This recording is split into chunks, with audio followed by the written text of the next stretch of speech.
민주당이 새 혁신위원장 후보군 찾기에 속도를 내고 있습니다. 의원들에게 20여 명을 추천받았다고 하는데요. 오는 12일 의원총회 전에 인선을 마무리 짓겠다는 구상입니다. 다만 당내에선 혁신위원장 임명이 중요한 게 아니라는 쓴소리도 나왔는데요. 혁신의 내용에 대한 논의가 먼저 있어야 한다는 겁니다. 관련 내용을 정치인사에 대해서 짚어봅니다.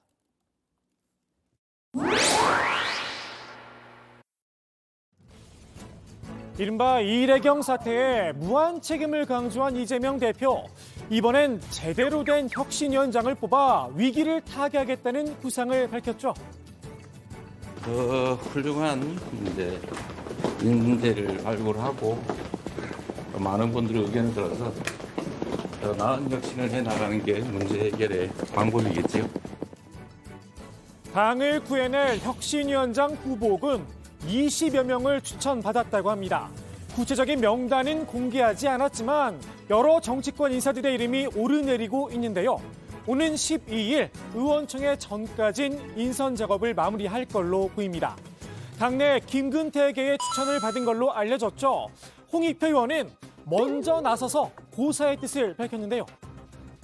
혁신의 대상이 현역 의원들인데 주로 혁신의 대상이 혁신을 한다는 것 자체도 맞지 않고요. 아시다시피 제가 한 달 전에 원내대표 나와서 떨어진 사람인데 제가 혁신위원장 만든다는 것도 상식적이지 않습니다. 혁신위원장이 누가 되느냐가 중요한 게 아니다. 쓴소리도 냈습니다. 뭘 혁신할 거냐, 그 내용을 먼저 논의해야 한다는 겁니다.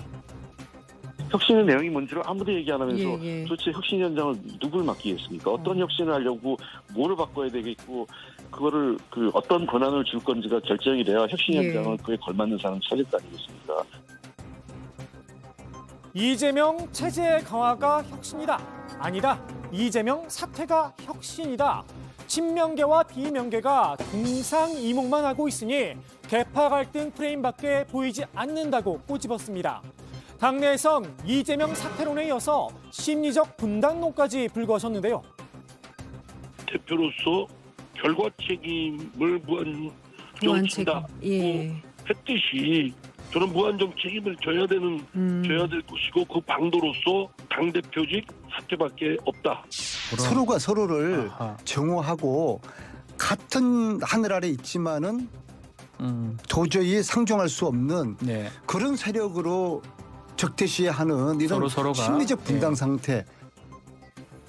이재명 사퇴론, 대안이 없는 주장이다. 비명계에서도 일침이 나왔죠. 이재명 사퇴를 요구하시는 분들은 매번 그래 왔기 때문에 그러면 그 이후의 대안은 무엇이 될 것인지까지도 같이 고민이 되어야 하는 겁니다. 물론 이상민 의원의 생각은 다르지만 말입니다. 민주정당에서 대안이 없다는 게 말이 되나요? 어떤 A라는 특정 인물에 그렇게 절대적으로 의존하면 그거는 1인 정당입니다.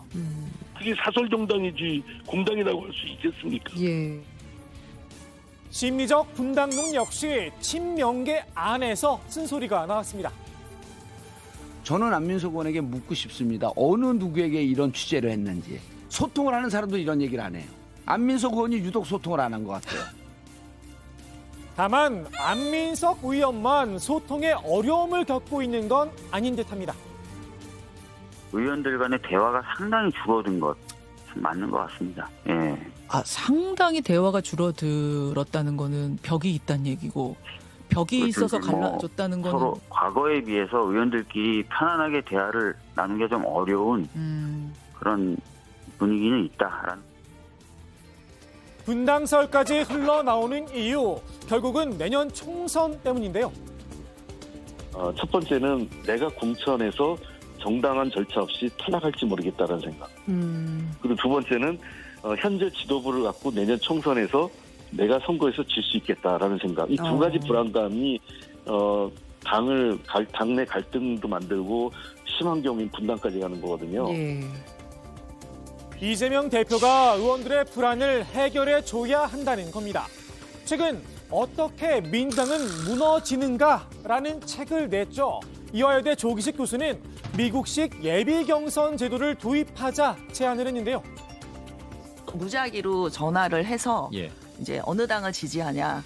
그래서 이제 국민의힘을 빼고 예. 이제 지지하는 정당 없다와 민주당을 지지한다. 그러면은 이제 전 국민 대상으로 무작위로 하는 거였어. 네, 지역구별로. 지역구별로. 그 민주당의 제일 쉬운 혁신은 예비 경선제를 도입하는 거다. 권리당원 50%, 일반 국민 50%로 규정된 경선 룰을 일반 국민 100%로 바꾸자는 겁니다.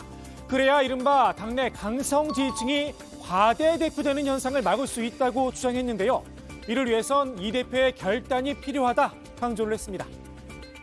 이게 50%와 100%는 다른 게 일반 시민들은 권리당원이 저렇게 많은 파일을 가지고 있는데 우리가 해서 투표해서 무슨 소용이 있어? 그 효능감이 확 떨어지는 거죠. 권리당원에 대해서 이제 좀 우려하시는 것은 그 권리당원 대부분이 좀 팬덤에 의해서 움직이는. 그러니까 정확히 파퓰리스트 지지자예요. 권리당원이 50%를 가지고 있는데 그리고 그 50%가 잘하면은 100%가 되는데 그 기득권을 포기하겠느냐? 그럼 이거는 사실 이재명 대표가 결단하면 되는 거거든요. 다만 친명계에선 총선과는 직접 관련이 없는 대의원제 폐지만 거론하고 있죠. 조 교수, 당권 장악만을 생각한 큰 그림이 아니냐 물음표를 달았습니다. 총선 이기는 게 저는 급선무인데 왜 대의원 제도가 지금 나와서 설치는지 모르겠어요. 이건 총선하고 아무 관계가 없는 거거든요. 예. 사실 당권과 관계가 있는 건데 네. 대의원 제도를 들고 나오니까 총선 질 걸 대비해서 지고 나도 친명이 권력을 잡겠다는 이 대표에게 남겨진 무한 책임의 숙제. 과연 혁신위원장으로 누구를 선택하느냐에 따라 당내 갈등 양상도 달라질 듯한데요. 국민의힘이 바라맞지 않는 선택은 하지 않겠죠. 속으로는 친명인데 이제 겉으로는 친명이 아닌 것처럼 보이는 이게 이재명 씨가 이제 그런 케이스라고 이제 생각을 했던 거죠. 예. 이제 그런 사람을 찾고 있을 겁니다. 오늘의 정치인사이드 열심히 고사를 지내고 있는 국민의힘의 기원으로 마무리합니다. 과거 경험에 비추어서 심리적 분당 상태라는 표현이 나오면 잠시 후에 물리적 분당이 이루어지더라고요. 대부분의 경우에는.